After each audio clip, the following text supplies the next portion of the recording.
在嘉義蘭潭水庫這路邊有一塊懸度要2公尺，而且還有刻字的石碑，互民眾誤會講這可能是神聖的景觀。也毋過市政府是解釋講，這個石碑呢是無經過核准的，而且公告嘛無人出面來認，所以昨下晡已經派人甲伊拆掉啊。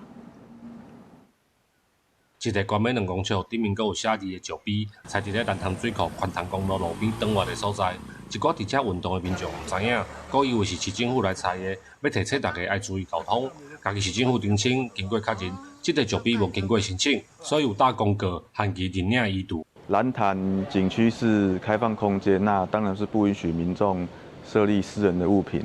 那目前公告限期移除的時間已經到了，那市府近日將會請廠商移除。市政府表示，6月18日巡邏蘭潭水庫的時陣，就通報發現佇寬塘公路2公里的所在有人踩這塊石碑，一直到公告期限進前，攏無人來認領，現場嘛查無線索，所以29下晡的時陣，就派人進行拆除的工作。也意思講，人路過就念阿彌陀佛，人路過就念阿彌陀佛，那個。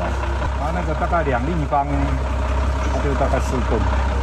市府強調，蘭潭水庫的周邊是公共休閒空間，為了維持風景區的公共秩序甲整體環境，不管是甚麼原因，無事先經過核准而設置物件，都算是違法的行為，會依法來拆掉。記者林慧婷，嘉義報道。